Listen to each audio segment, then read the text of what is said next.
ನಮ್ಮ ಮಾಧ್ಯಮ ಮಿತ್ರರಿಗೆ ಸ್ವಾಗತವನ್ನು ಕೋರ್ತಾ ಈ ಒಂದು ಪತ್ರಿಕಾಗೋಷ್ಠಿಯಲ್ಲಿ ಭಾಗವಹಿಸಿರುವಂತಹ ನಮ್ಮ ಕುದೂರು ಮತ್ತು ತಿಪ್ಸಂದ್ರ ಬ್ಲಾಕ್ನ ಅಧ್ಯಕ್ಷರಾದ ವೆಂಕಟೇಶಣ್ಣವರು, ನಮ್ಮ ಗ್ಯಾರಂಟಿ ಸಮಿತಿಯ ಅಧ್ಯಕ್ಷರಾದಂತಹ ಶಿವಣ್ಣವರು, ನಮ್ಮ ರೆಹಮಾನ್ ಖಾನ್ ಸಾಹೇಬರು, ನಮ್ಮ ಮಾಜಿ ಪುರಸಭಾ ಅಧ್ಯಕ್ಷರಂಥ ರೂಪೇಶಣ್ಣವರು, ಹಾಗೆ ನಮ್ಮ ರಾಮಣ್ಣವರು, ನಮ್ಮ ಪುರಸಭಾ ಮಾಜಿ ಸದಸ್ಯರು ರಹಮತ್ ಖಾನ್ ಅವರು, ನಮ್ಮ ಎಲ್ಲ ಮುಖಂಡರುಗಳು ಈ ಒಂದು ಪತ್ರಿಕಾಗೋಷ್ಠಿಯಲ್ಲಿ ಅವರ ಸ್ವಾಗತವನ್ನು ಕೋರ್ತಾ, ಇವತ್ತು ಪತ್ರಿಕಾಗೋಷ್ಠಿಯನ್ನು ಕರೆದಿರೋ ಉದ್ದೇಶ ಏನು, ಕಳೆದ 2 ದಿನಗಳ ಹಿಂದೆ ಮಾಜಿ ಶಾಸಕರು ಮಾಗಡಿ ಪಟ್ಟಣದ NES ಸರ್ಕಲ್ ಬಳಿ ಒಂದು ಹೋರಾಟವನ್ನು ಮಾಡಿ ಕಾವೇರಿ ನೀರನ್ನು ಮಾಗಡಿ ಪಟ್ಟಣಕ್ಕೆ ಕುಡಿಯೋಕ್ಕೆ ತರಬೇಕು ಅನ್ನೋ ನಿಟ್ಟಿನಲ್ಲಿ ಒಂದು ಹೋರಾಟವನ್ನು ಮಾಡಿ, ಅದ್ರ ಜೊತೆಯಲ್ಲಿ ಶಾಸಕರು ಎಲ್ಲ ಒಂದು ಕಡೆ ನಿರ್ಲಕ್ಷ್ಯ ಮಾಡಿದ್ದಾರೆ ಅಂಥೇಳಿ ನಮ್ಮ ಶಾಸಕರ ಬಗ್ಗೆ ಹಲವಾರು ಆರೋಪಗಳನ್ನು ಸಹ ಮಾಡಿದ್ದಾರೆ. ಅಂದರೆ ನಾನೊಬ್ಬನೇ ಮಾಗಡಿ ತಾಲೂಕಿಗೆ ನೀರು ತರುವಂಥ ಮನುಷ್ಯ, ಬೇರೆಯವರು ಯಾರೂ ಇಲ್ಲ ಅನ್ನೋ ಮಟ್ಟ ನಿಟ್ಟಿನಲ್ಲಿ ಏನೋ ಆರೋಪಗಳನ್ನ ಮಾಡಿದ್ದಾರೆ. ಅದಕ್ಕೆ ಪ್ರತ್ಯುತ್ತರವಾಗಿ ಒಂದು ಪತ್ರಿಕಾಗೋಷ್ಠಿಯನ್ನು ಕರೆದಿದ್ದೀವಿ. ಇವತ್ತೇನೋ ಸತ್ಯಗಾಲದಿಂದ ಸುಮಾರು ಕೋಟಿ ವೆಚ್ಚದಲ್ಲಿ ಇವತ್ತು ದಬಾಸ್ಪೇಟೆಗೆ ಇಂಡಸ್ಟ್ರಿಯಲ್ ಏರಿಯಾ, ಅಂತಾರಾಷ್ಟ್ರೀಯ ಮಟ್ಟದ ಕೈಗಾರಿಕಾ ವಲಯಕ್ಕೆ ಇವತ್ತೇನು ನೀರಾವರಿ ತೆಗೆದುಕೊಂಡು ಹೋಗ್ತಾ ಇದ್ದಾರೆ. ಅದು ಒಂದು ಯೋಜನೆ, ಅದು ಸರ್ಕಾರದ ಒಂದು ದೊಡ್ಡ ಮಟ್ಟದ ಯೋಜನೆ. ಅಲ್ಲಿ ಕರೆಸಿ ಇವರು ಸೇರಿಕೊಡಿ ನನಗೆ. ಸರ್ಕಾರದ ಒಂದು ದೊಡ್ಡ ಮಟ್ಟದ ಯೋಜನೆ. ಹಾಗಾಗಿ ಮಾಜಿ ಶಾಸಕರಿಗೆ ಅದ್ರ ಬಗ್ಗೆ ಎಷ್ಟು ತಿಳುವಳಿಕೆ ಇದೆಯೋ ಅದು ನಮ್ಗೆ ಮನವರಿಕೆ ಇಲ್ಲ. ಯಾಕೆಂದರೆ ಒಂದು ಯೋಜನೆಗೆ ಅಡ್ಡಪಡಿಸುವಂಥದ್ದು ಅಷ್ಟು ಸುಲಭವಾದ ಕೆಲಸ ಅಲ್ಲ.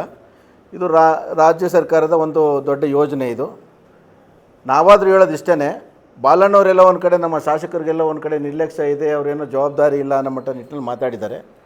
ಇವತ್ತೇನು ನಮ್ಮ ಮಾಗಡಿ ತಾಲೂಕಿನ ಮುಖೇನ ದಬಾಸ್ಪೇಟೆಗೆ ಕುಡಿಯುವ ನೀರನ್ನು ತೆಗೆದುಕೊಂಡು ಹೋಗ್ತಾ ಇದ್ದಾರೆ.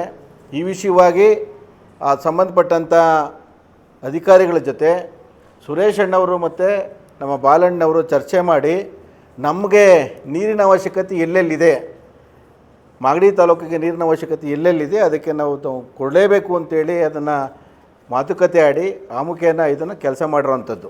ಇದನ್ನೇನು ಇವತ್ತು ಅವರೇನೋ ಸ್ಟ್ರೈಕ್ ಮಾಡಿಬಿಟ್ಟಿದ್ದಾರೆ, ಅದಕ್ಕೋಸ್ಕರ ನಾವೆಲ್ಲ ಒಂದು ಕಡೆ ನಾವು ಹೇಳ್ಕೊಳ್ತಾ ಇದ್ದೀವಿ ಅನ್ನೋದಲ್ಲ.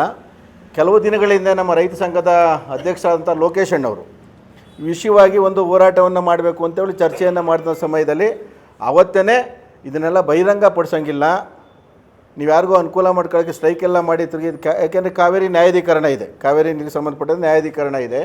ಇದನ್ನು ಹೋರಾಟ ಮಾಡಿ ನಾವು ಪಡೆಯೋತಕ್ಕದಲ್ಲ. ಇದನ್ನು ನೀವ್ಯಾರು ಅದನ್ನು ಹೋರಾಟ ಮಾಡಲಿಕ್ಕೆ ಇದಕ್ಕಾಗಲೇ ನಾವು ಕ್ರಮ ತೆಗೆದುಕೊಂಡಿದ್ದೀವಿ. ನಮ್ಮ ಮಾಗಡಿ ತಾಲೂಕಿಗೆ ಕೆರೆಗಳಿಗೆ ನೀರು ತುಂಬಿಸುವಂಥ ಕೆಲಸ ಆಗ್ಬೋದು, ಮಾಗಡಿ ಪಟ್ಟಣಕ್ಕೆ ಕುಡಿಯೋಂಥ ಕೆಲಸ ಆಗ್ಬೋದು, ಅದನ್ನು ನಾವು ಸಮರ್ಪಕವಾಗಿ ನಾವೆಲ್ಲ ಚರ್ಚೆ ಮಾಡಿ ಸುರೇಶ್ ಅಣ್ಣವರು ನಾವು ಮಾಡಿದ್ದೀವಿ ಅಂತೇಳಿ ಇವತ್ತು ಹೇಳಿರೋದಲ್ಲ. ಅದು ನೀವು ಲೋಕೇಶ್ ಅಣ್ಣವ್ರನ್ನ ಕೇಳ್ಬೋದು. ಅಲ್ಲಿ ಕೆಲವಾರು ತಿಂಗಳ ಹಿಂದೆಯೇ ಅವರು ಮಾಗಡಿ ಪಟ್ಟಣಕ್ಕೆ ಲೈನ್ ಬರ್ತಾಯಿದೆ ಅಂದಾಗಲೇ ಮಾಗಡಿ ತಾಲೂಕಿಗೆ ಎಂಟ್ರಿ ಆದ ತಕ್ಷಣವೇ ಅವ್ರು ಹೇಳಿದರು ಒಂದು. ಮತ್ತು ಇನ್ನೊಂದು ಹೇಳ್ತಾರೆ, ಎಲ್ಲೋ ರಸ್ತೆಗಳನ್ನೆಲ್ಲ ನಾನು ತಂದಂಥ ಅನುದಾನದಲ್ಲಿ ರಸ್ತೆಗಳನ್ನೆಲ್ಲ ಹಾಳು ಮಾಡ್ತಾಯಿದ್ದಾರೆ ಅಂತ ಹೇಳ್ತಾರೆ. ಈಗ ಅದಕ್ಕೆ ಸಂಬಂಧಪಟ್ಟಂತೆ ಸರ್ಕಾರನೇ ಆ ರಸ್ತೆಗೆ ಸಂಬಂಧಪಟ್ಟಂತೆ ಸುಮಾರು 12 ಕೋಟಿ ವೆಚ್ಚ, 12 ಕೋಟಿಯನ್ನು ಬ್ಯಾಂಕ್ ಗ್ಯಾರಂಟಿಯನ್ನು ಸರ್ಕಾರನೇ ಕೊಟ್ಟಿದೆ. ಆ ರಸ್ತೆಯನ್ನು ಸಹ ಅವರೇ ಮಾಡಿಕೊಡ್ಬೇಕು. ಇವತ್ತೇನು ನಮ್ಮ ಮಾಗಡಿ ತಾಲೂಕಿನ ರಸ್ತೆಗಳು ಹಾಳಾಗ್ತಾಯಿದೆ ಅಂತ ಹೇಳ್ತಾರಲ್ಲ, ಆ ರಸ್ತೆನೂ ಸಹ ಅವರೇ ಅದನ್ನು ರಿಪೇರಿ ಮಾಡಿಕೊಡುವಂಥ ಕೆಲಸಕ್ಕೂ ಸಹ ಬ್ಯಾಂಕ್ ಗ್ಯಾರಂಟಿಯನ್ನು ಇಟ್ಟು ಅವರೇ ಮಾಡಿಕೊಡುವಂಥ ಕೆಲಸವನ್ನು ಸಹ ಅವ್ರು ಮಾಡ್ತಾರೆ. ಇದಕ್ಕೂ ಶಾಸಕರೇನು ಉದಾಸೀನ ಎಲ್ಲೂ ಮಾಡಿಲ್ಲ, ನಮ್ಮ ರಸ್ತೆಗಳನ್ನ ಮಾಡಿಕೊಡ್ಬೇಕು ನಿಟ್ಟಿನಲ್ಲಿ ಅದನ್ನು ಮಾಡಿದ್ದಾರೆ. ಮತ್ತು ಇನ್ನು ಎರಡನೇದು ಹೇಳ್ತಾರೆ, ಮಂಚಿನ ಬೆಲೆದು ಕುಲಸಿತ ಆಗ್ಬಿಟ್ಟೈತೆ, ಇದು ಕೊಳಚೆ ನೀರನ್ನು ಕುಡಿತಾ ಇದ್ದಾರೆ ಮಾಗಡಿ ತಾಲೂಕಿನ ಜನ ಅಂತೇಳಿ ಒಂದು ಆಪಾದನೆ ಮಾಡ್ತಾರೆ. ಅದೇನು ಕೊಳಚೆ ನೀರು ಬಾಲಣ್ಣ MLA ಆದಮೇಲೆ ಏನು ಕೊಳಚೆ ನೀರನ್ನು ಬೆರೆಸ್ಬಿಟ್ಟಿದ್ದಾರೆ, ಬಾಲಣ್ಣ ಬೆಳೆಸಿದ್ದಾರೆ. ಇದು ಅವತ್ತಿಂದ ಇವರು ಶಾಸಕರಾಗಿದ್ದಂಥ ಅವಧಿಯಲ್ಲೂ ಸಹ ಕೊಳಚೆ ನೀರಿತ್ತು. ಇವರೇನು ಕ್ರಮ ತಗೊಂಡ್ರು? ಅವತ್ತು ಕ್ರಮ ತಗೋಬೋದಾಗಿತ್ತು. ಆದರೆ ಬಾಲಣ್ಣವರು ಬಂದ ಮೇಲೆ ಹೊಸದಾಗಿ ಒಂದು ಯೋಜನೆಯನ್ನು ಮಾಡಿ ಆ ನೀರನ್ನು ಫಿಲ್ಟರ್ ಆಗಲಿಕ್ಕೆ ಎಲ್ಲ ರೆಡಿಯಾಗಿದೆ, ಅದು ಉದ್ಘಾಟನೆ ಆಗುತ್ತೆ, ಆ ಕೆಲಸವನ್ನು ಮಾಡ್ತಾಯಿದೆ. ಎಲ್ಲೂ ರನ್ನಿಂಗ್ ಆಗಿದೆ. ಎಲ್ಲೂ ಸಹ ಸೋಂಬೇರಿತನವನ್ನು ಎಲ್ಲೂ ನಾವು ಮಾಡ್ತಾಯಿಲ್ಲ. ಮತ್ತು ನೀವು ಹೇಳ್ತೀರಾ ನಾವು ಮಾಡ್ಬೋದು ನೀವು, ಯಾಕೆಂದರೆ ಈ ಹೋರಾಟ ಮಾಡೋದಕ್ಕೆ ನಮ್ಮನ್ನು ಸುಮ್ಮನೆ ಶೋ ಕೊಟ್ಕೊಂಡು ಎಲ್ಲೋ ಒಂದು ಪ್ರಚಾರವನ್ನು ಗಿಟ್ಟಿಸ್ಕೊಳ್ಳೋ ಬದಲು ನೀವು ನಿಮ್ಮದೇ ಸಂಸದರಿದ್ದಾರೆ, ನಿಮ್ಮ ಸಂಸದರನ್ನ ಕರ್ಕೊಂಡೋಗಿ, ಇಲಾಖೆ ಕರ್ಕೊಂಡೋಗಿ ಇಲಾಖೆಯಲ್ಲಿ ನಮ್ಮ ಮಾಗಡಿ ತಾಲೂಕಿಗೆ ಏನೇನು ಮಾಡ್ತಾಯಿದ್ದೀರಾ, ನೀರನ್ನ ಕುಡಿಯೋ ವ್ಯವಸ್ಥೆ ಮಾಡಿ ಪಟ್ಟಣಕ್ಕಾಗ್ಬೋದು, ಹಳ್ಳಿಗಳಿಗಾಗ್ಬೋದು, ಕುಡಿಯೋ ನೀರಿಗೆ ನಮಗೆ ಅವಶ್ಯಕತೆ ಇದೆ, ಕೆರೆ ತುಂಬಿಸುವಂಥ ಅವಶ್ಯಕತೆ ಇದೆ ಅಂತೇಳಿ ನೀವು ಅಧಿಕಾರಿಗಳನ್ನ ನಿಮ್ಮ ಸಂಸದನ್ನು ಕರ್ಕೊಂಡೋಗಿ ಅಲ್ಲಿ ಇಲಾಖೆ ವಾರ ಚರ್ಚೆ ಮಾಡಿ ನೀವು. ಅದು ಒಂದು ಒಳ್ಳೆತನ ಅಂತ ಅನ್ಬೋದು. ಇಲ್ಲಿ ಬಂದು ನೀವು ಕರೆಸಿ ಕಾಂಟ್ರಾಕ್ಟ್ರ್ ಕರೆಸ್ರಿ, ಇಂಜಿನಿಯರ್ ಬೇಡ ಕಾಂಟ್ರಾಕ್ಟ್ರ್ ಕರೆಸ್ರಿ ನೀವು ಅಂತ ಅಂದರೆ ಅದು ಏನದು ಸಂಬಂಧ ಏನು? ಕಾಂಟ್ರಾಕ್ಟ್ಗೂ ಈ ಕೆಲಸ ಅವ್ರಿಗೂ ಸಂಬಂಧ ಏನು? ಏನೋ ಒಂದು ಹುನ್ನಾರ ಇರಬೇಕು ಅಂತ ನಮ್ಮ ಭಾವನೆ. ಯಾಕೆಂದರೆ ನೀವು ಇಂಜಿನಿಯರಿಂಗ್ ಕರೆಸಿ ಸಂಬಂಧಪಟ್ಟಂಥ ಇಲಾಖೆಯವ್ರನ್ನ ಕರೆಸಿನಲ್ಲ, ನೀವು ಕಾಂಟ್ರಾಕ್ಟಂಗೆ ಕರೆಸಿ ಅಂತೀರ. ಕಾಂಟ್ರಾಕ್ಟ್ರಿಗೆ ಇದಕ್ಕೆ ಸಂಬಂಧ ಏನಿದೆ? ಅವನು ಟೆಂಡರ್ ತಗೊಂಡಿದ್ದಾನೆ, ಅವ್ನು ಕೆಲಸ ಮಾಡ್ಕೊಳ್ತಾ ಇದ್ದಾನೆ. ಇದ್ರ ಹುನ್ನಾರ ಏನು ಅಂತ ನಮ್ಗೆ ಗೊತ್ತಾಗ್ತಾ ಇಲ್ಲ. ಹಾಗಾಗಿ ಹೀಗೆ ಹಲವಾರು ಟೀಕೆಗಳನ್ನ ನೀವು ಮಾಡ್ಕೊಂಡು ಹೋಗ್ತಾರೆ. ಎಲ್ಲ ಒಂದು ಕಡೆ ಕೆಲಸಗಳಾಗ್ತಾರೆ, ಅಡ್ಡ ಹಾಕುವಂಥ ನಾನು ಅಭಿವೃದ್ಧಿ ಅಡ್ಡ ಮಾಡಲಿಕ್ಕೆ ಬಂದಿದ್ದೀವಿ ಅನ್ನೋ ಮಟ್ಟಕ್ಕೆ ಹೇಳ್ತಾ ಇದ್ದೀರಾ. ಈಗ ನಾನು ಹೇಳೋವಂಥದ್ದು ಅಂತಾರಾಷ್ಟ್ರೀಯ ಮಟ್ಟದ ಒಂದು ಯೋಜನೆ, ಇದು ಇಂಡಸ್ಟ್ರಿಯಲ್ಗೆ ಹೋಗ್ತಾ ಇದೆ. ಬೇಡ, ಕೊಡೋದು ಬೇಡ, ನಮ್ಮ ಮಾಗಡಿ ತಾಲೂಕಿಗೆ ಬೇಕು. ನೀವು ಕುಮಾರಸ್ವಾಮಿ ಅವರಿದ್ದಾರೆ ಕೈಗಾರಿಕಾ ಸಚಿವರು, ಅವ್ರಿಗೆ ಹೇಳಿ ಅಡ್ಡೆ ಹಾಕಿ ಅದು ಪೂರ್ತಿ ನೀವು ಮಾಗಡಿ ತಾಲೂಕಿಗೆ ತಗೊಂಬನ್ನಿ. ನೀವು ಮಾಡ್ಬೋದಲ್ಲ ಅದನ್ನು ಬಿಟ್ಟು ಎಲ್ಲೋ ಒಂದು ಕಡೆ ನಾವೆಲ್ಲೋ ಒಂದು ದೊಡ್ಡದಾಗಿ ನಾನು ಮಾಗಡಿ ತಾಲೂಕಿನ ಮಗ ನಾನು ಮಾಡ್ತಾಯಿದ್ದೀನಿ. ಏಕೆಂದರೆ ಇದಕ್ಕೊಂದು ನ್ಯಾಯಾಧೀಕರಣ ಅಂತಿದೆ, ಕಾವೇರಿ ನ್ಯಾಯಾಧೀಕರಣ ಅಂತ ಇದೆ. ಅದಕ್ಕೆ ಆದಂತಹ ರೂಲ್ಸ್ ಆ್ಯಂಡ್ ರೆಗ್ಯುಲೇಷನ್ ಇರ್ತವೆ. ಈಗ ಕಾವೇರಿ ವಾಟರ್ನ ಬೆಂಗಳೂರಿಗೆ ತಗೊಂಡು ಹೋಗ್ತಾ ಇದ್ದಾರೆ. ಬೆಂಗಳೂರು ತಗೊಂಡು ಹೋಗ್ಬೇಕಾದ್ರೆ ಪ್ರತಿಯೊಂದು ಊರಲ್ಲೂ ನಮ್ಮೂರಿಗೆ ಬೇಕ್ರಿ ಅಂತ ಓಪನ್ ಮಾಡ್ಕೊಂಡು ಕೂತ್ಕೊಳ್ಳೋಕ್ಕಾಗುತ್ತಾ? ಯಾಕೆ ಒಂದು ಯೋಜನೆ ಅಂತ ಇರ್ತದೆ, ಆ ಯೋಜನೆಗೆ ಸಂಬಂಧಪಟ್ಟಂಥ ಏನು ಯೋಜನೆ ಇರುತ್ತೆ ಅದಕ್ಕೆ ತಕ್ಕನಾಗೆ ನಾವು ಮಾತಾಡಬೇಕು. ಸುಮ್ಮನೆ ಇಲ್ಲ ಸಲ್ಲದು ಮಾತಾಡ್ಬೋದು. ನಾನು ಹೇಳೋದೇನು ಅಂದರೆ ಇಷ್ಟೊಂದು ರೋಷಾವೇಶವಾಗಿ ಇವತ್ತು ನೀವು ಎಲ್ಲೋ ಒಂದು ಕಡೆ ಪ್ರತಿಭಟನೆ ಮಾಡಬೇಕು ಅಂತ ಹೊರಟಿದ್ದೀರಲ್ಲ, ನಿಮ್ಮದೇ ಯೋಜನೆ ಅಂತ ಹೇಳ್ಕೊಳ್ತೀರಿ. ಇವತ್ತು ಸುರೇಶ್ ಅಣ್ಣನೂ ಇಲ್ಲ, ರೇವಣ್ಣವರು ಇಲ್ಲ, ಬಾಲಣ್ಣವರು ಇಲ್ಲ, ನನ್ನದೇ ಯೋಜನೆ ಇವತ್ತು ಹೇಮಾವತಿ ಯೋಜನೆ ಅಂತ ಹೇಳ್ಕೊಳ್ತೀರಲ್ಲ ನೀವು.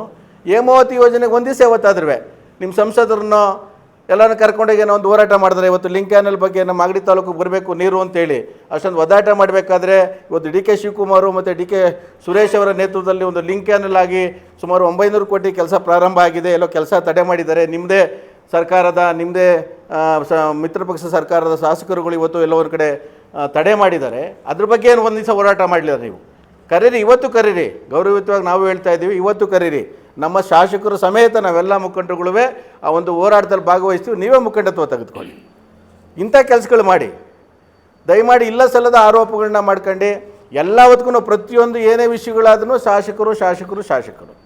ಶಾಸಕರ ಬಗ್ಗೆ ಯಾಕೆ ನೀವು ಈ ಥರ ಮಾಡ್ತಾಯಿದ್ದೀರ ಅಂತ ನನಗೆ ದಯಮಾಡಿ ಅರ್ಥ ಆಗ್ತಾ ಇಲ್ಲ. ದಯಮಾಡಿ ನೀವು ಏನು ಕೆಲಸಗಳು ಮಾಡ್ತಾಯಿದ್ದೀರಾ, ಕೆಲಸ ಮಾಡಲಿಕ್ಕೆ ಅನುಕೂಲ ಮಾಡಿಕೊಡಿ. ದಯಮಾಡಿ ಇವೆಲ್ಲ ಇಲ್ಲ ಸಲ್ಲದ ಆರೋಪಗಳನ್ನ ಮಾಡಬೇಡಿ ಅಂತೇಳಿ ಮನವರಿಕೆ ಮಾಡ್ಕೊಳ್ತಾ, ನಾನೇನಿವತ್ತು ಯಾಕೆ ಅಂತ ಹೇಳಿದ್ರೆ, ಇವತ್ತು ಎಲ್ಲ ಅಧಿಕಾರಿಗಳ ಮೇಲೂ ನೀವು ಬೀಳ್ತಾ ಇದ್ದೀರಾ. ಎಲ್ಲ ಒಂದು ಕಡೆ ಅಭಿವೃದ್ಧಿ ಆಗ್ತಾ ಇರ್ಬೇಕಾದ್ರೆ ಎಲ್ಲ ಅಧಿಕಾರಿಗಳ ಮೇಲೆ ಬೀಳ್ತಾ ಇದ್ದೀರಾ, ಅಡೆತಡೆ ಮಾಡ್ತಾಯಿದ್ದೀರಾ. ದಯಮಾಡಿ ಯೋಜನೆ ಬಗ್ಗೆ ನೀವು ಅರ್ಥಕೊಳ್ಳಿ, ಯೋಜನೆ ಬಗ್ಗೆ ಅರ್ಥಕೊಂಡು ಮಾತಾಡಿ. ಸುಮ್ಮನೆ ಕಾವೇರಿ ನೀರನ್ನು ಇವತ್ತೇನು ನಮ್ಮ ಸುರೇಶ್ ಅಣ್ಣವರ ಕನಸಿನ ಕೂಸು ಇವತ್ತೇನು ಸತ್ಯಗಾಲದಿಂದ ತರ್ತಾ ಇರೋವಂಥ ವಾಟರ್ ಸಪ್ಲೈ ಕುಮಾರಣ್ಣ ಸರ್ಕಾರ ಇರ್ಬೋದು, ಇಲ್ಲ ಅಂತ ಹೇಳೋದಿಲ್ಲ. ಅವತ್ತು ನೀರಾವರಿ ಸಚಿವರು ಡಿ ಕೆ ಶಿವಕುಮಾರ್ ಅವರು ಆ ಯೋಜನೆಯನ್ನು ರೂಪುರೇಷಕ್ಕೆ ಮಾಡಬೇಕು ಅಂತೇಳಿ ಹೊರಟಂಥವ್ರು ಡಿ ಕೆ ಸುರೇಶ್ ಅಣ್ಣವರು ಜಾಗ ನೋಡಿ, ಕುಮಾರಣ್ಣವ್ರು ಜಾಗ ನೋಡಿರಲಿಲ್ಲ. ಎಲ್ಲ ಕೆಲಸ ಆದಮೇಲೆ ಹೋಗಿ ಯಾವಾಗಲೂ ಒಂದು ಸಲ ಜಾಗ ನೋಡಿದ್ದು ಬಿಟ್ಟರೆ, ಅದು ಮುಖ್ಯಮಂತ್ರಿಗಳಾಗಿ ಇಳಿದ ಮೇಲೆ ಒಂದು ಸಲ ಹೋಗಿದ್ದು ಬಿಟ್ಟರೆ, ಮುಖ್ಯಮಂತ್ರಿಗಳಾಗಿದ್ದ ಕಾಲದಲ್ಲಿ ಯಾವತ್ತೂ ಸಹ ಓದೋರಲ್ಲ. ಅದೇ ಸುರೇಶ್ ಅಣ್ಣವರು ಆಗಿನ ಕಾಲಕ್ಕೆ ಜಾಗಕ್ಕೆ ಹೋಗಿ ಜಾಗವನ್ನು ನೋಡಿ ಯಾವ ಥರ ಗ್ರಾವಿಟಿಯಿಂದ ತರಬೇಕು, ಪೈಪ್ಲೈನ್ ಯಾವ ಥರ ಮಾಡಬೇಕು ಅಂತ ಯೋಜನೆ ಸುರೇಶ್ ಅಣ್ಣವ್ರಿಗೆ ಸಲ್ಲಬೇಕಂತ ಈಗಾಗಲೇ ಅದನ್ನು ಮಂಚಿನ ಬೆಲೆ ಮತ್ತು ನಮ್ಮ ವೈಜಿಗುಡ್ಡಕ್ಕೆ ತರ್ತಾ ಇದ್ದಾರೆ. ವೈಜಿಗುಡ್ಡದಿಂದ ನಮಗೆ ಆಗಲೇ ಕೆರೆ ತುಂಬಿಸುವಂಥ ಕೆಲಸಗಳು ಈಗಾಗಲೇ ಕೆಲಸ ಪ್ರಾರಂಭ ಆಗಿದೆ. ಇನ್ನು ಕೆಲವೇ ದಿನಗಳ ಹಿಂದುಗಡೆ ನಮ್ಮ ಮಾನ್ಯ ಉಪಮುಖ್ಯಮಂತ್ರಿಗಳು ಬಂದು ಅದಕ್ಕೆ ಪೂಜೆಯನ್ನು ಮಾಡಿದ್ದಾರೆ ಚಕ್ರಬಾವಿನಲ್ಲಿ. ಆ ಕೆಲಸವೂ ಪ್ರಾರಂಭ ಆಗಿದೆ. ಅದಕ್ಕೆ ಇನ್ನೂ ಒಂದು ಒಳ್ಳೆಯ ಇದು ಅಂದರೆ ಆ ಯೋಜನೆಯನ್ನು ನಮ್ಮ ನಬಾರ್ಡ್ಗೆ ವಹಿಸಿರೋದ್ರಿಂದ ಇನ್ನೂ ಒಂದು ಒಳ್ಳೆಯ ಕೆಲಸ. ಯಾಕೆಂದರೆ ರಾಜ್ಯ ಸರ್ಕಾರದಾಗಿದ್ದೆಲ್ಲೋ ಸಲ ಹಣಕಾಸಿನ ಒಂದು ತೊಂದರೆ ಆಗ್ತಾಯಿತ್ತೇನೋ, ನಬಾರ್ಡ್ಗೆ ವಹಿಸೋದ್ರಿಂದ ಅದು ಬೇಗ ತ್ವರಿತಗತಿಯಲ್ಲಿ ಕೆಲಸ ಪ್ರಾರಂಭ ಆಗ್ತದೆ. ಇದಕ್ಕೆಲ್ಲ ಬಾಲಣ್ಣವರು ಸಹ ಶ್ರಮವಹಿಸಿ ಸುರೇಶ್ ಅಣ್ಣವರ ಒಂದು ಮುಖಂಡತ್ವದಲ್ಲಿ ನೇತೃತ್ವದಲ್ಲಿ ಕಾವೇರಿ ನೀರನ್ನು ಮಾಗಡಿ ತಾಲೂಕು ಕೊಡುವಂಥ ನಿಟ್ಟಿನಲ್ಲಿ ಕೆಲಸವನ್ನು ಮಾಡ್ತಾಯಿದ್ದಾರೆ. ಈಗೆಲ್ಲ ಆಗ್ತಾಯಿದೆ, ಮಂಚಿನ ಬೆಲೆದು ಆಗ್ತಾಯಿದೆ. ಮಂಚಿನ ಬೆಲೆದು ಹೇಳ್ತಾ ಇದ್ದೀರಾ ಎಲ್ಲ ವ್ಯಾಟ್ಸಪ್ಪಲ್ಲಿ ಇದು ಸಾಮಾಜಿಕ ಜಾಲತಾಣಗಳಲ್ಲಿ ಕೊಳಚೆ ನೀರು ಅಂತೀರಾ. ಇವತ್ತು ಕೊಳಚೆ ನೀರು ಬಂದಿಲ್ಲ. ಅದು ಆಗಿನ ನಿಮ್ಮ ಕಾಲದಲ್ಲೂ ಇತ್ತು ಕೊಳಚೆ ನೀರು, ಅದಕ್ಕೇನು ಕ್ರಮ ತಗೊಂಡ್ರಿ ಅಂತ ಗೊತ್ತಿಲ್ಲ. ಆದರೂ ಬಾಲಣ್ಣವರು ಬಂದ ಮೇಲೆ ಸುಮಾರು ಕೋಟಿ ವೆಚ್ಚದಲ್ಲಿ ಇವತ್ತು ಅದನ್ನು ನೀರನ್ನು ಶುದ್ಧೀಕರಣ ಮಾಡಿ ಮಾಗಡಿ ತಾಲೂಕಿಗೆ ಕುಡಿಯೋಂಥ ಕೆಲಸವನ್ನು ಮಾಡ್ತಾಯಿದ್ದಾರೆ. ಆ ನಿಟ್ಟಿನಲ್ಲಿ ದಯಮಾಡಿ ಈ ಯೋಜನೆ ಬಗ್ಗೆ ಅರ್ಥಕೊಳ್ಳಿ ನೀವು. ಕಾವೇರಿಗೆ ಏನು ಇವತ್ತು ಅಂತಾರಾಷ್ಟ್ರೀಯ ಮಟ್ಟದ ಒಂದು ಕೈಗಾರಿಕಾ ವಲಯಕ್ಕೆ ನೀರು ತೆಗೆದುಕೊಂಡು ಹೋಗ್ತಾ ಇದ್ದಾರೆ. ಅದಕ್ಕೆ ಸಂಬಂಧಪಟ್ಟಂತೆ ನೀವು ಅರ್ಥ ಮಾಡ್ಕೊಂಡು ಅದನ್ನು ಏನು ಮಾಡಬೇಕು ಅಂತೇಳಿ ನ್ಯಾಯಾಧೀಕರಣ ಇದೆ. ಅದು ಸಂಬಂಧಪಟ್ಟಂತೆ ನಮ್ಮ ಶಿವಣ್ಣವರು ನಮ್ಮ ವೆಂಕಟೇಶಣ್ಣವರು ಮಾತಾಡ್ತಾರೆ. ದಯಮಾಡಿ ಎಲ್ಲೋ ಒಂದು ಕಡೆ ಅಭಿವೃದ್ಧಿಗೆ ಆಗ್ತಾ ಇದೆಯಲ್ಲ, ಈಗ ಆಗ್ತಾ ಇರೋದಲ್ಲ, ಇದನ್ನು ಏನು ಅಂದರೆ ನಿಮ್ಮದೆಲ್ಲ ಒಂದು ಉದ್ದೇಶ ಬೇರೆ ಇರ್ಬೋದು. ಯಾಕೆಂದರೆ ಈಗಾಗಲೇ ನೋಡಿದ್ದೀರಾ, ಈಗಾಗಲೇ ಮೇಕೆದಾಟು ನಮಗೆ ಆಗಬೇಕು ಅಂತೇಳಿ ಎಲ್ಲ ಒಂದು ಕಡೆ ಸುಪ್ರೀಂ ಕೋರ್ಟು ಆದೇಶ ಕೊಟ್ಟರು. ತಮಿಳ್ನಾಡು ಎಲ್ಲ ಒಂದು ಕಡೆ ತಿರ್ಗಾ ಮತ್ತೆ ಕಿತಾಪತಿ ಮಾಡಲಿಕ್ಕೆ ಹೋಗ್ತಾ ಇದೆ. ಹಾಗಾಗಿ ಎಲ್ಲ ಒಂದು ಕಡೆ ಕಾವೇರಿ ನೀರನ್ನು ನ್ಯಾಯಾಧೀಕರಣದ ಮುಖೇನ ಎಲ್ಲೋ ತಗೊಂಡೋಗ್ಬೇಕಾದ್ರೆ ಅಡ್ಡಗಾಲ ಹಾಕಿದ್ರೆ ಎಲ್ಲೆಲ್ಲ ತೊಂದರೆ ಆಗುತ್ತೆ ಅಂತೇಳಿ ಇದನ್ನು ಬಹಿರಂಗ ಪಡಿಸ್ತಾ ಇಲ್ಲ ನಮ್ಮ ಶಾಸಕರು ಅಷ್ಟೇ. ಅವರೇನು ಸುಮ್ಮನೆ ನಿದ್ದೆ ಮಾಡ್ತಾ ಇಲ್ಲ. ಅವರು ಇದು ಏನು ಫಸ್ಟ್ ಯೋಜನೆ ಬರ್ತಾ ಇದ್ದಂಗೆ ಮತ್ತೆ ಹೇಳ್ತಾ ಇದ್ದೀನಿ, ಯೋಜನೆ ಬರ್ತಾ ಇದ್ದಂಗೆ ಸುರೇಶ್ ಅಣ್ಣವರು ಕೂತ್ಕೊಂಡು ಮಾಗಡಿ ತಾಲೂಕಿಗೆ ಯಾವ್ಯಾವ ರೀತಿ ಎಲ್ಲೆಲ್ಲಿ ಅನುಕೂಲ ಆಗಬೇಕು ಅನ್ನೋದನ್ನ ಅದಾಲೆ ಮನವರಿಕೆ ಮಾಡಿ ಅವ್ರ ಅಧಿಕಾರಿಗಳ ಜೊತೆ ಮಾತಾಡಿ. ಕಾಂಟ್ರಾಕ್ಟರ್ ಹತ್ರ ಅಲ್ಲ, ಅವರು ಕಾಂಟ್ರಾಕ್ಟರ್ ಹತ್ರ ಮಾಡೋ ಅವಶ್ಯಕತೆ ಇಲ್ಲ. ಇವ್ರಿಗಿರ್ಬೋದು, ಅವರು ಕಾಂಟ್ರಾಕ್ಟರ್ ಹತ್ರ ಮಾತಾಡೋ ಅವಶ್ಯಕತೆ ಇಲ್ಲ. ಅಧಿಕಾರಿಗಳ ಜೊತೆ ಮಾತಾಡಿ, ಇಲಾಖೆಯವರುಗಳ ಜೊತೆ ಮಾತಾಡಿ ಎಲ್ಲೆಲ್ಲಿ ನಮಗೆ ಅನುಕೂಲ ಆಗಬೇಕು ಅದನ್ನು ಮಾಡ್ಕೊಳ್ತಾ ಇದ್ದಾರೆ. ಅದನ್ನು ಪಬ್ಲಿಸಿಟಿ ಮಾಡೋದು ಅವಶ್ಯಕತೆ ಇಲ್ಲ ಅಂತ ನನ್ನ ಭಾವನೆ ಅಂತ ನನ್ನ ಮಾತುಗಳನ್ನ ಮುಗಿಸ್ತೀನಿ. ದಯಮಾಡಿ ಶಿವಣ್ಣವ್ರು ಮಾತಾಡಿ. ಸರ್ ಏನೋ ಒಂದು ಕಡೆ ಪ್ರಚಾರ ಬೇಕು ಪ್ರಚಾರ ಬೇಕಲ್ಲ ಸರ್. ಎಲ್ಲೋ ಒಂದು ಕಡೆ ಸುಮ್ಮನಿರ್ಬೇಕಾದ್ರೆ ಏನೋ ಒಂದು ಪ್ರಚಾರ ಬೇಕಲ್ಲ ಸರ್. ಅದು ನಮಗೆ ಗೊತ್ತಿಲ್ಲ ಸರ್. ಹುನ್ನಾರ ಅದು ನಮಗೆ ಗೊತ್ತಿಲ್ಲ ಸರ್. ನೀವು ಅರ್ಥ ಮಾಡ್ಕೋಬೇಕು. ಕಾಂಟ್ರಾಕ್ಟರ್ ಹತ್ರ ಏನಿರ್ತದೆ ಸರ್, ಅವ್ನು ಟೆಂಡರ್ ತಗೊಂಡಿದ್ದಾನೆ, ಕೆಲಸ ಮಾಡ್ತಾನೆ. ಕಾಂಟ್ರಾಕ್ಟರ್ ಹತ್ರ ಏನಿರ್ತದೆ ಸರ್, ಇಲಾಖೆಯವರು ಇಂಜಿನಿಯರ್ ಕರ್ಕೋಬೇಕು ಸರ್. ಇವ್ರದೇ ಸಂಸದರಿದ್ದಾರೆ, ಕೇಂದ್ರ ಸಚಿವರಿದ್ದಾರೆ, ಕರ್ಕೊಂಡೋಗಿ ಕೂತ್ಕೊಂಡು ಚರ್ಚೆ ಮಾಡಲಿ. ನಮ್ಮ ಮಾಗಡಿ ತಾಲೂಕಿಗೆ ಬೇಕಪ್ಪ, ನಾನು ಒಬ್ಬ ಜನಪ್ರತಿನಿಧಿ ಆಗಿದ್ದೆ, ನಾನು ಜನಪ್ರತಿನಿಧಿ ಆದ ಕಾಲದಲ್ಲಿ ಕೆಲಸಗಳು ನಾನು ಕುಡಿಯೋ ನೀರಿಗೆ ಬೇಕು, ಮಾಗಡಿ ತಾಲೂಕಲ್ಲಿ ಇಂಥ ನೀರಿನ ಅವಶ್ಯಕತೆ ಇದೆ, ಮಾಗಡಿ ಪಟ್ಟಣಕ್ಕೆ ಬೇಕು ಅಂತೇಳಿ ಅಲ್ಲಿ ಕೂತ್ಕೊಂಡು ಚರ್ಚೆ ಮಾಡಲಿ. ಇಲ್ಲ ರೋಡಲ್ಲಿ ಬೀದಿಲಿ ಕೂತ್ಕೊಂಡು ಚರ್ಚೆ ಮಾಡಿದ್ರೆ ಸಮಸ್ಯೆ ಬಗೆಹರಿತದೆ? ಅದು ಬಗೆಹರಿಯಲ್ಲ. ಅದಕ್ಕೆಲ್ಲ ಏನೇನು ಬೇಕೋ ಅದೆಲ್ಲ ಮಾಡಿದ್ದಾರೆ ಸರ್. ಮದೇಶಣ್ಣವ್ರಿಗೆ ಎಲ್ಲ ಏನು ಬೇಕೋ ಮಾಡಿದ್ದಾರೆ. ಅದು ಇಲಾಖೆಯವರಲ್ಲಿ ಚರ್ಚೆ ಮಾಡಿದ್ರೆ ಗೊತ್ತಾಗುತ್ತೆ. ಯಾವುದೇ ಹೇಳಿದ್ನಲ್ಲ, ಇದೊಂದು ಯೋಜನೆ ಸುಮಾರು ಕೋಟಿಗಳ ವೆಚ್ಚದಲ್ಲಿ ಅಂತಾರಾಷ್ಟ್ರೀಯ ಕೈಗಾರಿಕೆ ವಲಯಕ್ಕೆ ತಗೊಂಡೋಗೋಂಥ ಯೋಜನೆಯಲ್ಲಿ ಅದನ್ನೆಲ್ಲ ನಾವು ಇದರಲ್ಲಿ ಯೋಜನೆಯಲ್ಲಿ ಇದು ಮಾಡಲಿಕ್ಕಾಗೋದಿಲ್ಲ. ಆದರೂ ಇದರಲ್ಲಿ ಮಾತುಕತೆ ಮುಖೇನ ಅದು ಅಧಿಕಾರಿಗಳ ಹತ್ರ ಚರ್ಚೆ ಮಾಡಿ ನಮ್ಮ ಮಾಗಡಿ ತಾಲೂಕಿಗೆ ಏನು ಸೌಲಭ್ಯ ಸಿಗಬೇಕು ಅದಕ್ಕೆ ಈಗಾಗಲೇ ಕಾರ್ಯರೂಪಕ್ಕೆ ಬಂತ. ಅದನ್ನು ಏನೋ ಇದೊಂದು ಯೋಜನೆ ಆಯಿತು, ಆಗಲೇ ಸಹ ಇದನ್ನು ಸುರೇಶ್ ಅಣ್ಣವರು ಮತ್ತು ಬಾಲಣ್ಣವರು ಮಾತಾಡಿದ್ರೆ ಅದನ್ನು ಬಹಿರಂಗವಾಗಿ ಚರ್ಚೆ ಮಾಡೋ ವಿಷಯ ಅಲ್ಲ ಇದು ಅಂತ ನನ್ನ ಭಾವನೆ. ಸರ್, ಈಗ ಅಲ್ಲಿ ಜಿ ಬಿ ಪಾಳ್ಯದವರೆಗೂ ಎಡಗಡೆ ಭಾಗದಲ್ಲಿ ಬಂದಿದೆ. ಹೌದು. ಟೌನಲ್ಲಿ ಬಲಗಡೆ ಭಾಗ ತಗೊಳ್ಳಂತ ಸಾರ್ವಜನಿಕರ ಪ್ರಶ್ನೆ ಅದು. ಈಗ ಇಲ್ಲಿ ಟಿವಿ ಎಲ್ಲನೂ ಎಡಭಾಗದಲ್ಲೇ ಬಂದಿದೆ, ಪೈಪ್ ಲೈನ್ ಬಂದಿರೋದು. ಈ ಟೌನ್ ಜಿ ಬಿ ಪಾಳ್ಯದಿಂದ ಆಚೆ ಸರ್, ಅದು ಕೊಳಚೆ ನೀರದು ಪೈಪ್ ಆ ಕಡೆ ಹೋಗಿರೋದ್ರಿಂದ ಈ ಕಡೆ ಶಿಫ್ಟ್ ಮಾಡ್ಕೊಂಡಿದ್ದಾರೆ ಅಷ್ಟೇ. ಅದು ಬಿಟ್ಟರೆ ಅದಕ್ಕೇನೋ ಇಲ್ಲಿಗೆ ತಗೊಂಡು ಪಟ್ಟಣಕ್ಕೆ ಇದು ಮಾಡಬೇಕು ಅನ್ನೋದೇನಲ್ಲ. ಎಲ್ಲ ಒಂದು ಕಡೆ ಹೋಗ್ತಾ ಇದೆ.